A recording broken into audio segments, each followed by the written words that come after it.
Record. Good morning, dearest friends. Today is January 7th, the 5th of Shabbat, Friday, and we are studying the entire Talmud, one page, one line at a time. And we are privileged to be joined by some of the greatest scholars, passionate Jewish activists, and just all around wonderful folks that are here gathered once again to study the Talmud. We're dedicating our learning for the well-being, health, and good circumstances. Most importantly, for the dear members of our Chabura and their households. We have some names that we post that we're having in mind as well for a Shabbas Ch11, and we should only have good health and good circumstances for all of Klal Yisrael. We actually took a little bit, I shouldn't say we took, the Gemara provided us a slight detour. And I just want to give a 30-second recap of yesterday's Gemara. We were introduced to the fascinating notion of a secret hidden scroll, which was actually a comment about the malacha and one of the malachas not being culpable for the death penalty, but it afforded us an opportunity to talk a little bit about one of the less spoken facets of the oral tradition. The fact that, as believe it or not, there may have been some off-the-record written records that people kept for themselves. There are a few such indications.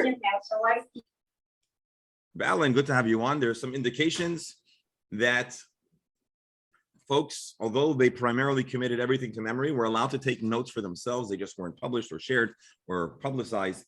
And Rav, in his role as a nephew and secretary to Rav Chia, as a contemporary of the final Tanoim and Amoraim, was privy to the scroll. And I guess once the Mishnah was published, again, that's just my conjecture, he felt comfortable sharing the content of that scroll, and it launched a conversation about a waiver, one of the malachas not getting the death penalty, which led us to another conversation, the conversation of the Mikoshesh.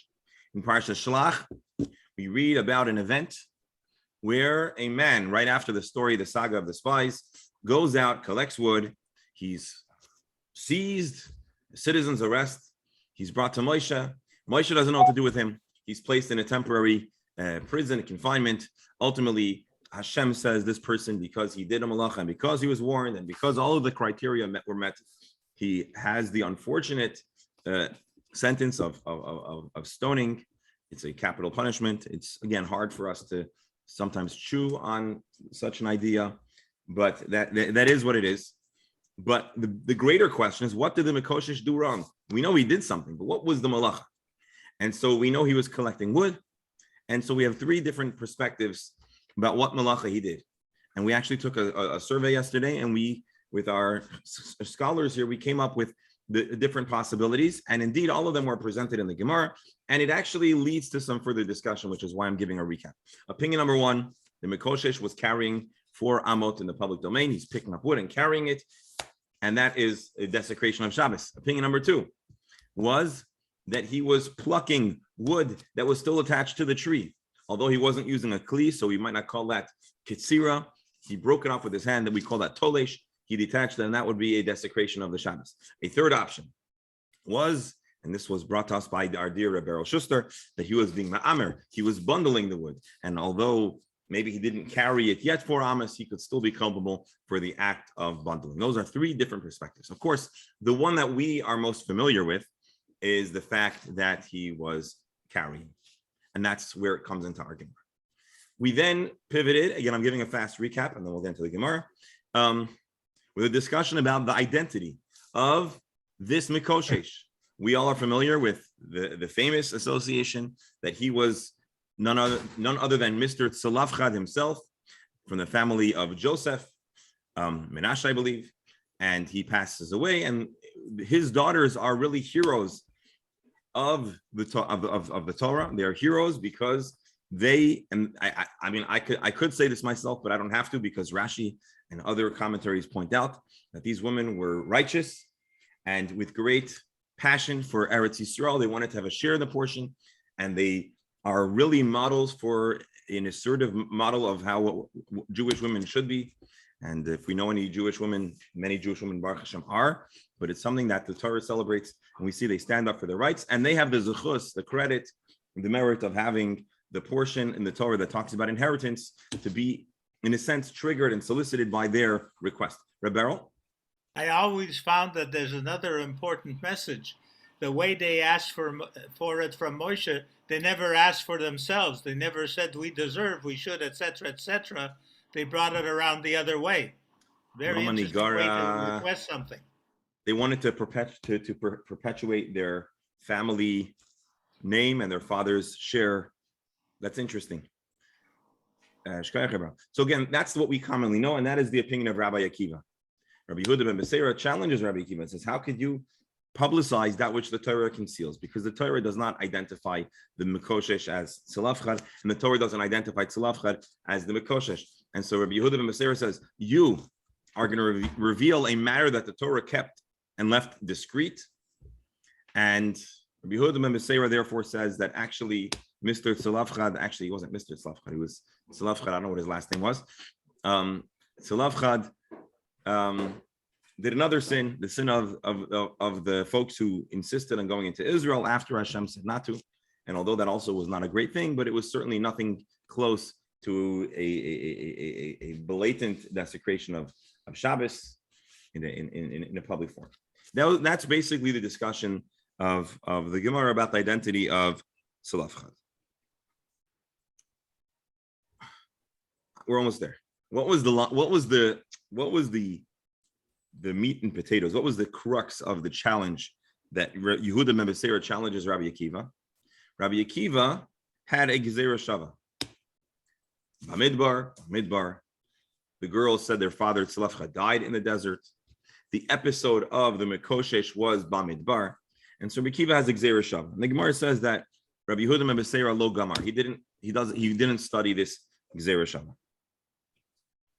Today's Gemara is going to continue to discuss another instance or two where there was a matter that would have been left discreet, and Rabbi Akiva chooses to publicize it, which, without getting too much into current events, but Rabbi Menachem, I think, brought it up, and I think about it, it's true. Unfortunately, there is an unfortunate instinct sometimes to keep matters that need to be publicized to keep it silent, and we have to know that sometimes things need to be brought to the fore for protection, for safety, and and so it's hashgacha pratis, and it's true. God forbid people do bad things, and in particular if it's harming others, we need to make sure that those matters are brought to light and uprooted from society. And so that is the Gemara until now. What I want to share with you before we move on, with your permission, is I want to share with you a teaching from the Ben Yehoyada. We like to quote him. Rabbi Akiva says there's a Gezerah Shava. What is a Gezerah Shava?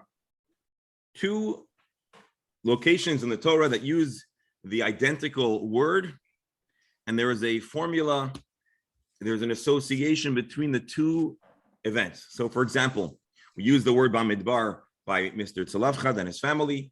We use the word Bamidbar by the sin of the Mekoshesh, and so there's an association.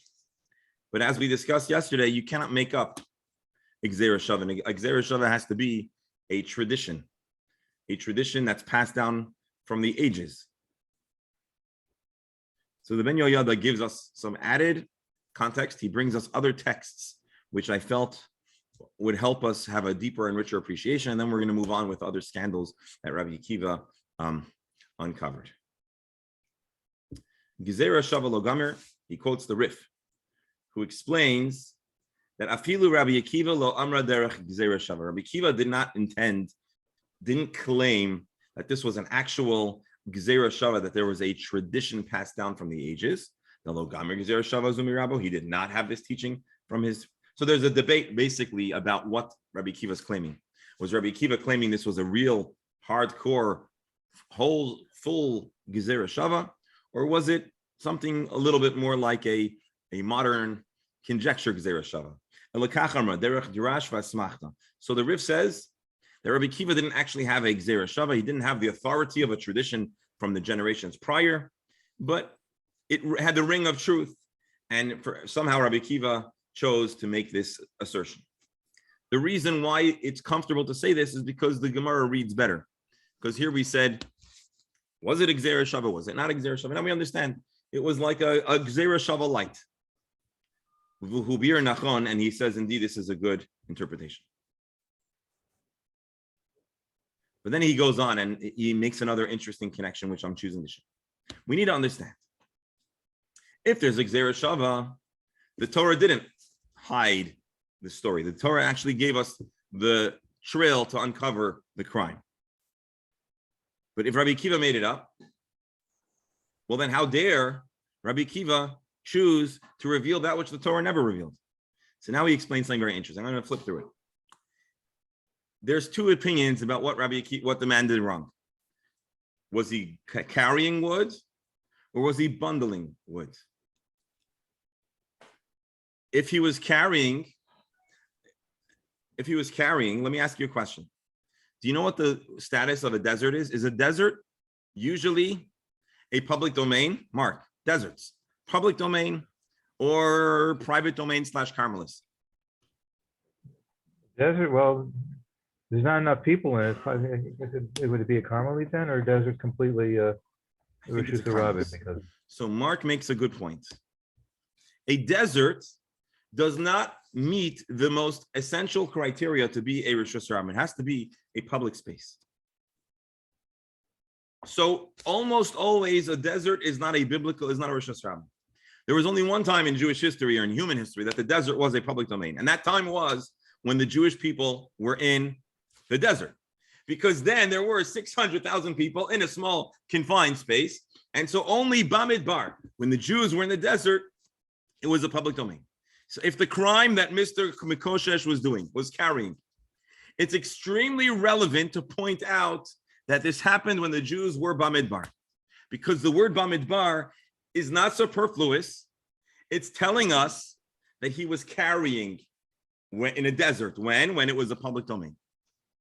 If the crime that he was doing was not carrying, the crime, if the Avera that he was doing, if the Malacha that he was doing was pulling off the tree, well, then it's irrelevant that now is the time the Jews are in the desert. He doesn't need to say, Vayihiyu b'nei Yisrael b'midbar, the Jews were in a public domain. Why? Because you're not allowed to harvest even in a private domain. So here's what the Ben Yehuda says. And again, it's a little complicated, but I thought it was cute. If you say that the sin that he did was carrying, then the word Bamidbar is not extra. And then you're going to say like Rabbi Yehuda ben Beseira, this could not have been Mr. Tzalafchad because there's no Gzera Shava. Rabbi Kiva may have identified with the opinion that says that the man was plucking off the tree. Therefore, the word Bamidbar was unnecessary because we know the Jews were in the desert, and it doesn't add anything to the halachic context. And so Rabbi Kiva says, you know why the word Bamidbar is written there? To give us a clue. Bamidbar, to give us a clue that this is the guy who is Tzalafchad. And so the Ben Yehuda, and I'll cut it short over here, finds a way to tie the two machlokiot, to tie the two debates. The debate about the nature of the crime feeds and informs the debate about the identity of the person who did the crime. If you hold that it was carrying, well, then you would probably say like Yehuda ben Beseira, it was not Tzalafchad. But if you say that the crime was, or I shouldn't say crime, if you say that the malacha was plucking off the tree, well, then the word Bamidbar is halachically uninformative, and then you'd say like Rabbi Akiva, it's epis agzera shava. Rabbi, it had to be. Go ahead, Mark. How the 600,000 we use for Rishus Harabim happens to be the number of Jews who had left Mitzrayim. Yeah, as a matter of fact, we inform. Based it on. Yeah, so it's based on that. Yes. My question is, they were in the desert. There aren't any trees in the desert, and they didn't stay in an oasis because otherwise they wouldn't have had the purpose for Miriam's well or Miriam's. You're asking a fantastic question. I don't have enough of the facts, but I believe, which desert were the Jews in? Let's just write Sinai Desert. Hey, what time? They were in different places at different times. Initially, right. They were by the Sinai, I guess. Even in a desert, you may not have trees, but you have bushes. You have cacti. Yeah, there's always some shrubbery around. So here I asked Rabbi Google to help me out. So I asked Sinai desert vegetation. Did I spell it right? Yeah, I spelled it wrong. Okay. Most of the Sinai belongs to the Saharo-Arabian. Okay, I'm gonna tap out of these fancy words. It's covered with a sparse vegetation of semi-shrubs, restricted to wadis or growing on slopes. So Alan, you are correct. There's not trees, but it seems like there is enough. There's enough material to collect that it's plausible that there was a Mekoshesh. What do they call it? Brush or something? Brush. But it's interesting that if there's like vast discussions on the internet about the nature of the vegetation on the Sinai Desert. So it means, Alan, that your question is a good one, because a lot of people are curious like you are and like we are, but apparently there are some vegetation, and that must have been the kind of stuff that the Mekoshesh gathered. As a matter of fact, if you're interested, there's a book called The Flora and Vegetation of Sinai by Cambridge University Press. So, Alan, your question is a good one, and it seems like some folks dedicated their lives to figuring this out, and Yasher Koyach for bringing this to our attention. And the only reason I said that is because I traveled from Eilat to Cairo, right through the desert, right through the Sinai.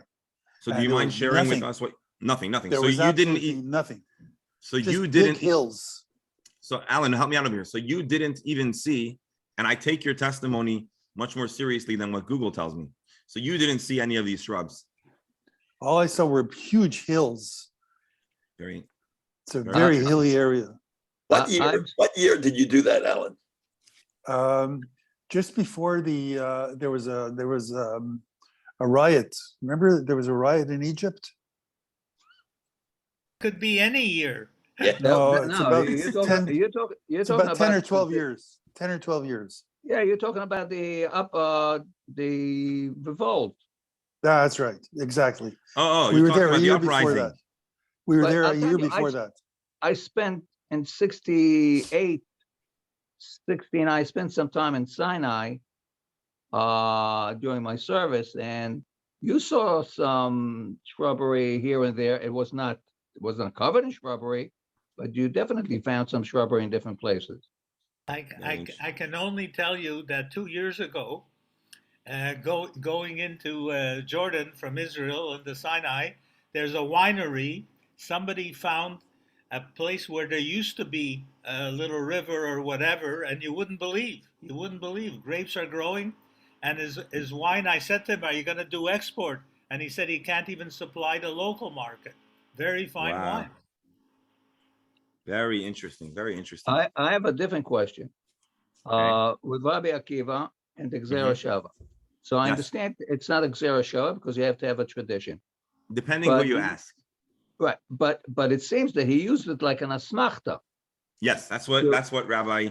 That's what the Ben Yehoyada quoting the Rif says. Right. Yeah. So now, does that mean that we can use similar tactic when a Rav does a psak to use not saying it's Gzera Shava, but saying similar word here, similar word there. I'm going to use it as an asmachta to my psak. That's an interesting question. I don't believe a Rav could do that. Rabbi Akiva, because you're asking a very good question.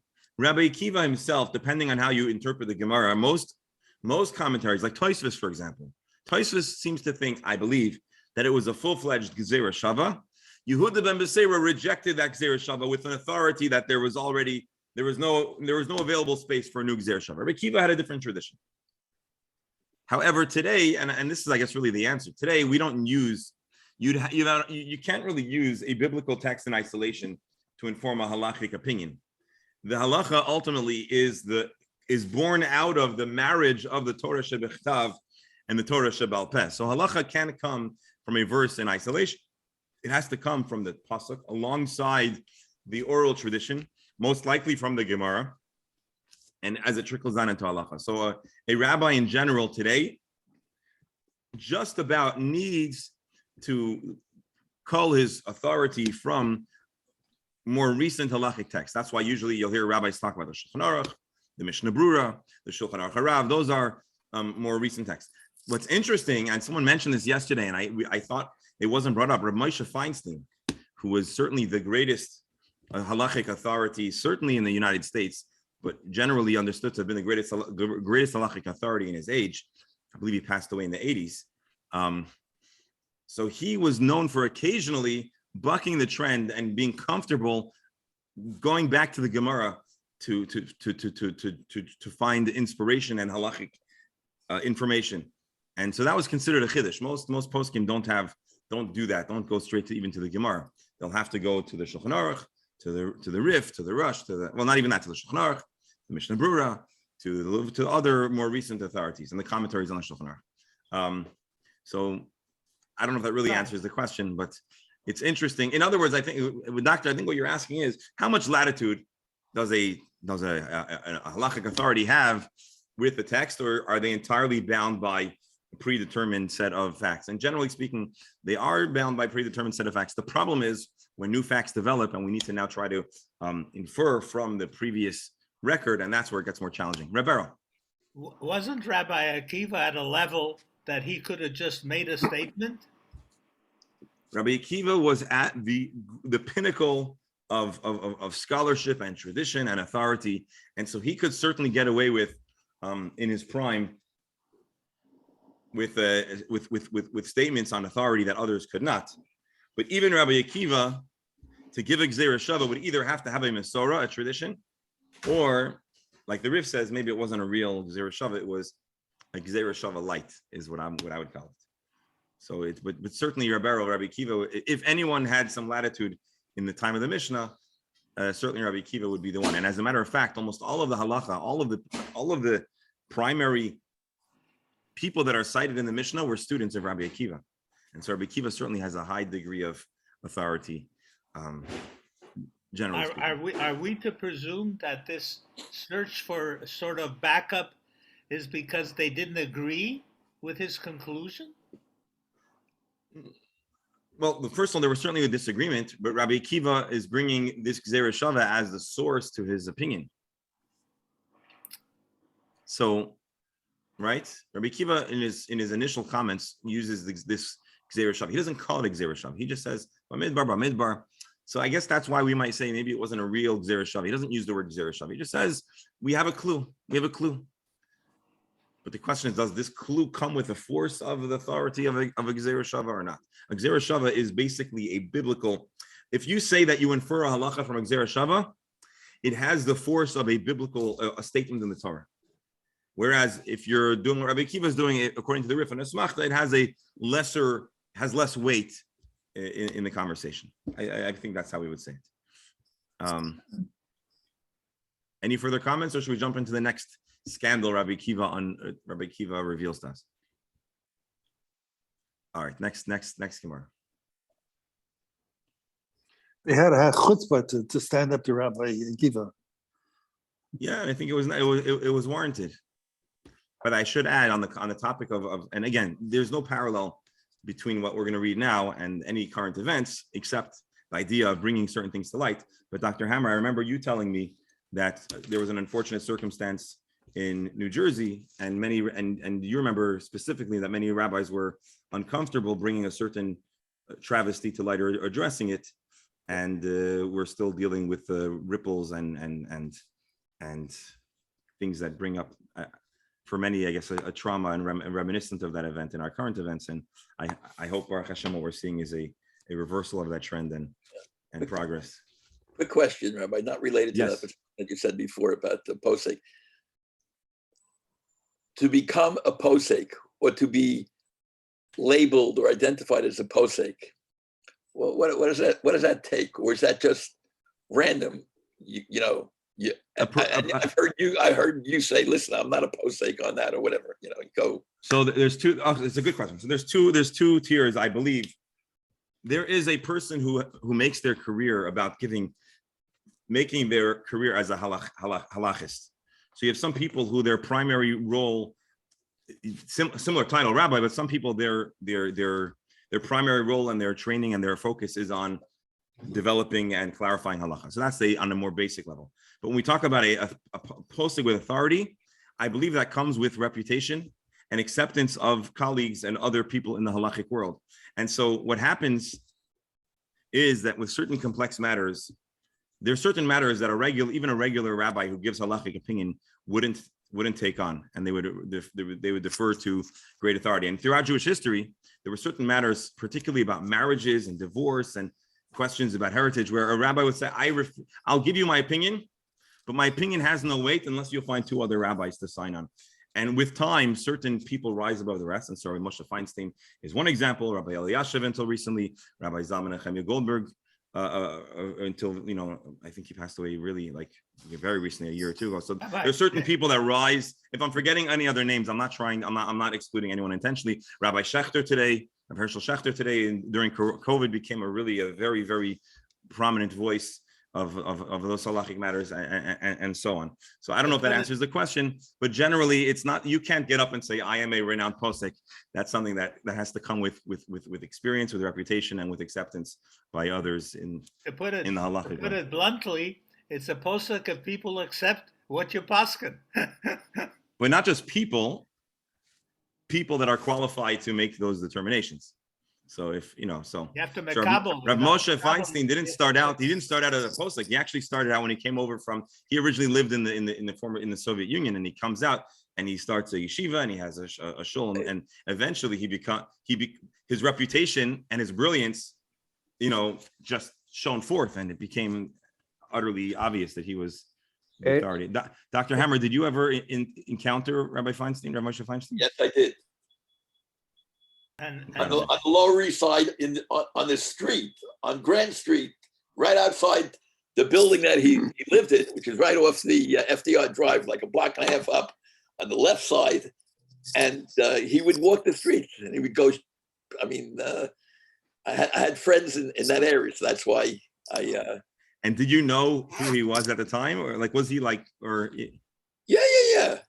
No, this was in the 60s even that I late 60s that early 70s. Yeah. Even later, he came to Montreal, and my Zeta brought me, and everybody stood up, and Rav Hirschsprung was there, and Rav Feinstein asked Rav Hirschsprung to sit down before he sat down himself. I must have been, 11 or 12 years old at the time, and I remember that. So you had this chus to see like two great greats. What I wanted to say is, unfortunately, I think during COVID, not only Rabbi Feinstein passed away in the 80s, but his son passed away. And when I was reading some of the some of the eulogies, and it becomes clear that this person, his son, was also a brilliant Torah scholar and Rosh Yeshiva, but he presented himself with such humility. And it's actually astounding. You look, you have some Rosh Yeshiva that are broadcasting. I guess, Doctor, this goes back to the essence of your question. Some people are broadcasting their, greatness, and other people are just so understated. And that's usually a hallmark of greatness as well. The people that aren't looking for the attention. Which reminds me, I have to add this anecdote. They say about, I think I heard it about Rav Zusha and Elimelech of Lezhensk, were two famous Hasidic brothers, but I may be getting it totally wrong. But they say there was two brothers. And one brother says to the other, brother, we're both Torah scholars and so devout. And I wonder why it is that people are flocking to you, but they don't flock to me. And the other, maybe this wasn't Zushan. He says the brother who had all the renown says, brother, I have a similar question. I wonder, it's not fair. Why is it that no one flocks? Why is it that they all flock to me, and they should flock to you instead of me? And then the other brother says, now I understand. You wonder why you say people shouldn't come to you, and that's why they come to you. Me, I'm thinking they should come to me, and so there's this natural avoidance, something to that. I'm sure it's said better, but that's on the topic of. Anyways, by the way, going back to the Indian of the posek, how do you become a posek? It's the same thing in medicine. You can be a specialist. There are a lot of specialists, but the one specialist that all the other specialists defer to in situations they have an issue, that becomes, it's like the posek. Right. It's you don't get to sign up for that position. Right. Right. Very interesting. All right, let's take a look on it. In Yiddish, they say the big macher. Yeah. You can't shoot. You don't sign up for the position. It has to be. That's right. Jackie Mason's line. He's such a great professor. Nobody ever saw him yet. A similar matter, similar to the story of the revealing the nature and identity of the Mikoshesh. Ata Omer. Vayichar af Hashem bam vayelech. What is this pasuk? Let's actually open up the pasuk. This is the story of the Lashon Hara. This is the story of Miriam and Aaron talking about Moshe. And so the story is like this. V'atadaber Miriam ve'Aaron b'Moshe. Miriam and Aaron spoke of Moshe, alodot ha'isha kushita shelakach, about his wife, and more particularly about the separation of his wife. Famously, to go more back in time, the common explanation is that you had the story of the 70 elders who joined Moshe's team, and then you have Eldad and Medad, the two that were left out, and they had prophecy, and they were talking about the future of Moshe's passing and Yoshua taking over. And when Moshe and Moshe's staff are very upset about it, but Moshe doesn't seem very perturbed, and they say that Moshe's wife said, "Oh, I feel so terrible that now they're not going to be able to. They're going to have to separate from their spouses." And when Miriam overhears that, she understands that Moshe is separated from Tzipporah, and so she spoke about it to Aaron. Out of concern is the common way we understand it, but ultimately it was considered Lashon Hara. That was number 4 of the 6 remembrances. Yes, and she said, "Harakach Moshe Dibra Hashem." Is it just Moshe that has communications from Hashem? Halo gam banu diber. Hashem also speaks to us, and we didn't have to separate. Vayishma Hashem. Hashem hears. Hashem is aware of Moshe, of their slander. Vayish Moshe anav ma'od mikol adam al shapnei adam. And Moshe, in truth, was a very humble person, right? Connected to our discussion of humility. And so Vayomer Hashem Pisa Moshe Aaron. Hashem says to Moshe and Aaron, Ve'al Miriam tzu shloshtchem al oil, go to the tent of the oil moed. Vayetzu shloshem, they go there. The cloud comes down, and then Hashem calls Moshe and Aaron and Miriam out, and Hashem says to them, "Shimunot dvarai, listen to what I say. Im yiyah niviachem Hashem b'marav v'zvada b'chalom edaber boi." If you think you know what prophecy is, whatever prophecy you have, Moshe is on an entirely different level. Lochein avdi Moshe b'chol beiti neman. He's entirely trustworthy to me. Pel peh edaber bo. We speak directly, vision, not with any kind of hint or obscuring. Hashem sees directly the vision of the appearance of Hashem. How could you not be fearful to speak to Moshe? So this is the story. Vayichar af Hashem bam. Hashem becomes mad at them, angry. Vayelach, and the presence of Hashem leaves. The next pasuk says the cloud goes up, and Miriam has saras, and Aaron and Miriam notice v'hinei mitzarat, there is leprosy. A simple reading of this verse, and I should say this is not really a politically correct Gemara, and I could see why we might be uncomfortable with it, but let's just take it as it is. A simple reading here is Miriam talks to Aaron. They both slander at Moshe. Hashem gives both of them a reprimand. Hashem is mad at them. And then if you read this carefully, Vihine Miriam mitzarat kashalig, it sounds like Miriam has leprosy. And Aaron turns to Miriam. She has saras. And Aaron appeals to Moshe on behalf of the sister to pray for her, and she becomes healed. And so we always know. Ask anyone. Lost your sound. Hello? Hello, testing. Okay. How long was I cut off? 30 seconds. You're okay now. Okay, I'm sorry. So long story short, a common understanding of the text is that Miriam had leprosy, and that's the story. Let me ask you a However, question. yes. Hearing Lashon Hara theoretically is worse than saying Lashon Hara. Aaron Okay. heard, but only she was punished. Yes, that's a good question. And so you and Rabbi Akiva are going to once again be aligned. And so Rabbi Akiva says, Hashem is mad at both of them. From here we can tell that Aaron also had saras. Divi Rabbi Akiva. This is what Rabbi Akiva says. Rabbi Akiva taught that Miriam and Aaron both had saras. Everyone knows Miriam had it, but Rabbi Akiva revealed that Aaron also had leprosy. Amar lo Rabbi Yehuda ben Beseira. Similar conversation. Rabbi Yehuda ben Beseira turns to Rabbi Akiva. He says, Akiva, benkach, whether you're right, whether you're wrong, ata asad litin asadin, you're going to have to give an accounting for what you just said. Why? Imkid varecha, if you are correct. The Torah chose to keep this matter discreet. The Torah doesn't tell us that Aaron had leprosy, and you're revealing it. The imlab, and if it's not true, you are essentially creating an inaccurate, untruthful allegation about Aaron.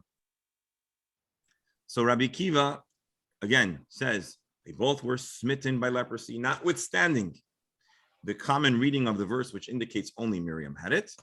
Rabbi Yehuda ben Beseira protests strongly for that statement. The Ella, Rabbi Akiva would respond to the Gemara responds on behalf of Rabbi Akiva. Hachtiv bam, look again at the pasuk. Look here. Vayichar af Hashem bam. It's clear that their consequences are similar. So what's the scandal? Rabbi Akiva didn't reveal something that was a deep, dark secret. He revealed that which was really known with this easy reading of the verse. So the Gemara answers, I believe what we'd say is the Gemara is modeling the continuation of the dialogue between Rabbi Akiva and Rabbi Yehuda ben Beseira. So Rabbi Akiva would say it's not a scandal, it says bum. Everyone knows that Moshe and Aaron, Miriam and Aaron both had a consequence. So the Gemara presenting Rabbi Akiva's position would say, Rabbi Yehuda's position, Hahu b'nezifa ba'alma. There's a distinction between Hashem saying, I'm upset, and getting leprosy. Period. And so that's essentially the debate between Rabbi Akiva and Rabbi Yehuda ben Beseira. When the Torah says bum, what does bum mean? Hashem was mad. Is it just Hashem lodging a protest? Or does it mean that Aaron and Miriam both received leprosy? Rabbi Akiva says yes. Rabbi Yehuda ben Beseira says no. So doctor, your question, Dr. Stamler, that why is it that Aaron would have a different consequence than Miriam?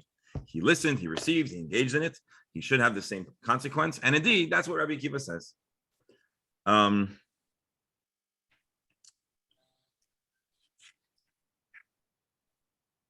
Tanya command Amar af Aaron Star. There's another brisa which takes the position that Aaron had leprosy. Dichsiv vayifen Aaron el Moshe Miriam. Rabbi, in transmission of gossip, isn't the person who speaks is more guilty than the person who listens? So generally, who spoke and Aaron only was listening, so his punishment might be easier because of this. So that's the tension over here. That's, I guess, a way to understand the issue. Commonly, we read the narrative in the Torah, and we might wonder, why is it that Aaron escapes having leprosy and Miriam doesn't? And the answer commonly would be, well, listen, although Aaron was involved, Miriam initiated, and so therefore the consequence to her was greater. That is commonly how we would understand it. But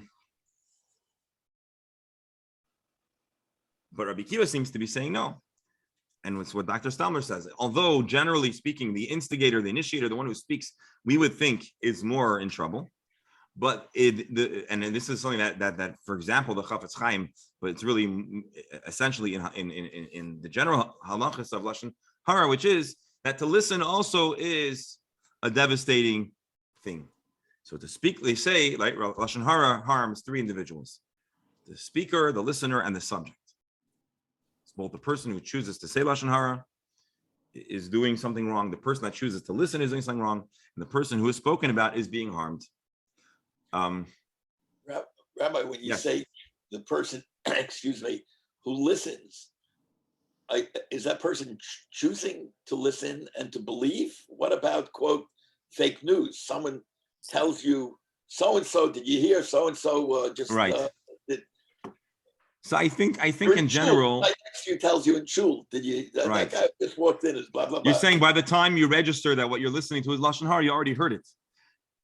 Right, you don't know it's right. funny. You don't always have, right. Is it just information, or is Right. it skewed for whatever purpose? You know. So I think like in general in Judaism, there's things that we can do intentionally. Sometimes there are circumstances that are unavoidable. So I believe obviously there is consideration, but I think the deeper comment is that sometimes hearing Lashon Hara, besides for the sin of it, hearing Lashon Hara is damaging. And I'll tell you, I know this firsthand.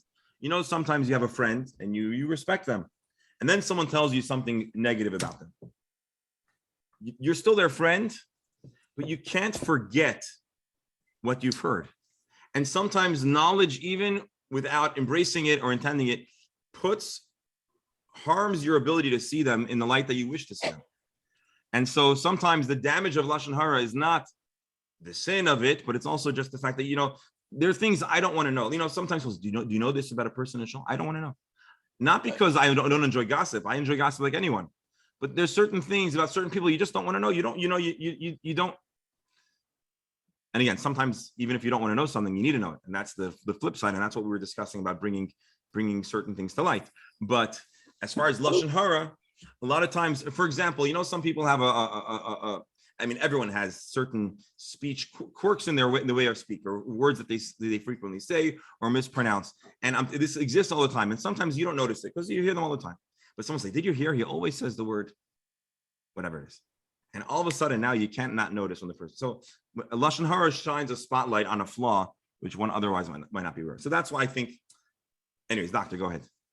Don't we have to differentiate between Lashon Hara and Rechilus? Yes, we can differentiate in Lashon Hara, Rechilus, and then also there's what's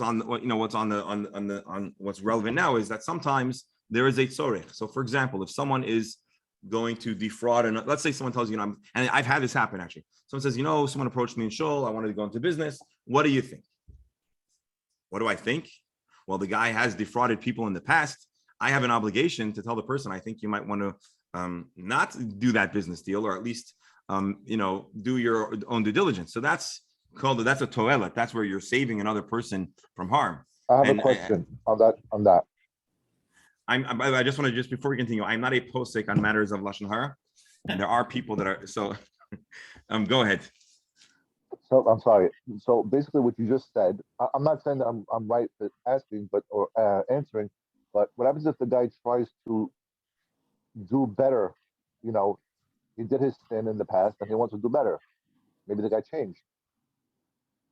So there is such a thing as teshuvah, but before going into business with that person, you better hire a very good lawyer and make sure the contract is solid. And do a background check. And do a background. You should do a background check. And you know what? Teshuvah is between man and God. But you don't have to be. You don't have to be the person to help find out if he. You don't have to put your own money on the line to find out if the person did teshuvah or not. But isn't Yes. someone who overhears the Lashon Hara and spreads it to others is the most damaging? Yeah. Actually, Rashi and Dr. Hammer, the word rechilus, Rashi in the Chumash describes, says lo telech rachil. And he describes, and we mentioned this, the spice merchants who would go from home to home and they'd hear gossip, they'd observe gossip in one house. They'd say, you know what, I saw in your neighbor's house. And then they notice something in that house, they go to the next house. And so gossip is Alan, kind of what you're describing. Rabbi. Yes, Rebero. To go back to the text, I could easily see from the text that Aaron suffered Torah also, because if Hashem is mad at them, plural, if we believe Hashem died emes, and then when he speaks to Moshe, he says Chatanu, I don't think that it's so easy to say that only Miriam was struck from the text. Yeah, and that's the machlokes. Rabbi Kiva says they were both stricken. Rabbi Huda says not. And our Chabura seems to be leaning on the side of accepting Rabbi Kiva's explanation. I just want to show you really fast, just briefly. This is important that in the aftermath of this accident, Moshe prayed for Miriam only. Okay, so that's a very good point. So even if you'll, thank you for asking that. And that's actually what I wanted to show you. Even if you will say that they were both stricken with leprosy, what's evident from the text is that Aaron immediately was healed and Miriam needed a prayer to be healed. And that might be an extension of the distinction we made between the reporter and the listener, where although he was stricken with saras because he was engaged in a Lashon Hara event, but ultimately because he didn't tell the Lashon Hara, he may have been healed more rapidly than Miriam. And so we're still making a distinction, no matter how you understand it, between the person who initiates and the person who overhears. The question is simply, was there tsaras? Which tsaras is taking it to the next level. Now, before we continue, I should point out that no matter how whatever your viewpoint is, it's clear that Miriam intended the Shem Shemaim. Miriam wasn't looking simply to gossip. She was trying to help out her sister-in-law. She was hoping that maybe she could bring Moshe and Zipporah back together. And so it certainly isn't that she was doing this with malice. She was doing this with good intentions. Ultimately, in this event, it was considered Lashon Hara, both because she's a special tzaddiket and whatever the specifics of the circumstances were. But certainly we have to clarify, it wasn't like she was just looking to gossip.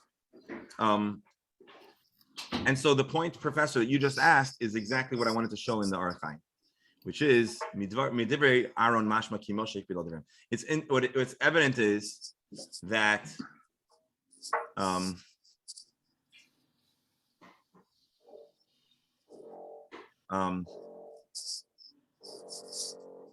actually this is the wrong Archaim, so I don't have the text here. Long story short, he makes that point. It's clear that Aaron was healed right away, and Miriam and he has to daven for Miriam, and so that's yet shows that there was a difference in exactly the consequences. Back to the Gemara.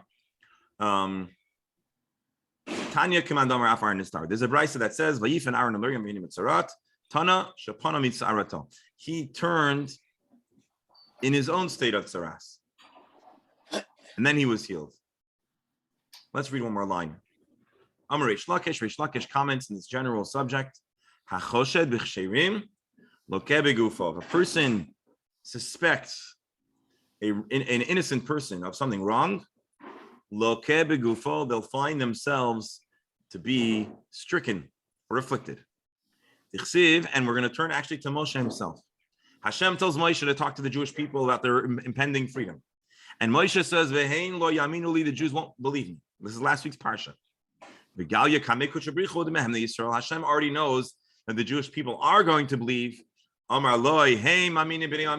tells Moshe, the Jewish people are believers, sons of believers. But you're going to find yourself in a situation where your faith is contested. And that, of course, is the story of the hitting of the rock, where Moshe hits the rock and Hashem says, well, actually, the Gemara explains, the Torah last week, we read how the Jewish people believed Moshe's report of, or maybe this is in Shemais, no, I don't remember, the report of their impending redemption. But Moshe himself, Hashem tells Moshe that you're being punished for hitting the rock because you didn't believe in me. Furthermore, how do we know that he actually had a physical affliction? We know that when Moshe was looking to be confident and to speak to convince the Jewish people, Hashem gives him 3 signs. Sign number 1 is that water will turn to blood. Sign number 2 is that his staff will turn into a snake. Sign number 3 is Hashem tells Moshe to put his arm into his cloak, into his bosom, and it comes out and he has tsaras. What's the tsaras? So I believe the Gemara is making the case that the tsaras was associated with his Lashon Hara, or not believing of, or suspecting the Jewish people of impropriety. And this is, well, not the end, but this is the next. So let me just give a recap. Our Gemara went through 3 stories. Story number 1 was the wood collector, and Rabbi Kiva identifies him. Yehuda and Becerra pushes back, and the Gemara gives a little bit of a back and forth, understanding the position of Rabbi Kiva, understanding the position of Rabbi Yehuda and Becerra, Zera Shava, no Zera Shava, and then I further complicated it by introducing a possibility that depending on the nature of the malacha would depend on how you understand the identity of the perpetrator. Then we went on to issue number 2, or to the over aver. Then we talked about Aaron. Did he have leprosy? The Torah doesn't explicitly say he had leprosy. You could read between the lines. Rabbi Yehuda ben Becerra says actually he did not have leprosy, and you read it a little differently. Rabbi Kiva says no, read between the lines. Ultimately, Aaron also has leprosy, and it's evident in the text, and therefore he's not revealing some deep dark secret. And ultimately, this leads us to talk about the nature of Aaron and Miriam's suspicion, choshed b'chsherim, suspecting those that are not really guilty, which leads us to actually talk about Moshe himself. Moshe himself didn't believe in the Jewish people. He suspected them of not having emunah, and ultimately he was incorrect. And Moshe himself ends up being guilty of the very same crime. in a much more subtle way, where Hashem tells him, "You didn't believe me," and also Moshe got Saras, which our Gemara seems to be connecting to the fact that he was choshed the Jewish people. I don't understand what Rish is saying, Ma'aminim b'nei Ma'aminim, and comparing it to Moshe. You have, they received the Torah. A week later, they have Egel HaZahav, and you're making them into Ma'aminim b'nei Ma'aminim. And just opposing them to Moshe, that I understand there was an extra hit on the rock, but right. So this actual statement is being presented not about the Jewish people generally, although Chazal and rabbis in sermons and articles will use this Ma'aminim b'nei Ma'aminim to talk generally about the Jewish people. But this is a description of the Jewish people's acceptance of Moshe's report while the Jews were still in Egypt. So it is a broader discussion about how do we square the Jewish people's solid faith with their behavior, and that's a big question. But in the more narrow context, we're talking about how the Jewish people were descendants of Avraham, Yitzchak, and Yaakov, who were Ma'aminim, believers. And now, many years later, they get a report of redemption, and they further believe. That's, I believe, the fullness of the context of this Gemara. What happens with their faith afterwards is a very good question. But I don't think our Gemara is directly addressing that. You ready for just a dab of Kabbalah? Let's take a look at a dab of Kabbalah. This is again presented in the Ben Yoyada. He talks about Hachoshed B'Chsherim, when you suspect a person that's innocent, there is a physical affliction.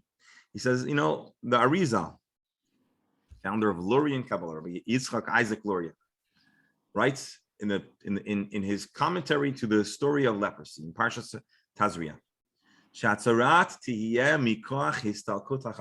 He says, you know what saras is? It's the absence of chachma, which Kabbalistically represents a certain spiritual dynamic, but also more broadly, it's wisdom, insight. And he says, if a person makes a poor judgment call about another person, obviously, he doesn't have his best judgment. His chachma is absent. The absence of chachma, the absence of good judgment could lead to saras. So that's why I call this a dab of Kabbalah, because it's not too deep, but that's what he says. And he says, Chacham adif minavi, a person that's wise can and should be able to intuit the truth even better than a prophet. And so the absence of Chachma causes him to suspect the other person who's innocent, and therefore saras is a indication of the mistake of the absence of true awareness. The Chochma is one of the Sphira. Correct. That's why it's describing. We're blending two worlds. Chachma describes a certain sphera and a certain dynamic of divine presence. But if we distill it down, it also does mean insight and wisdom. And so the absence of wisdom, choshed b'chsherim, to have an incorrect assumption and suspicion, is connected to tzara. So that's a dab of Kabbalah for your day.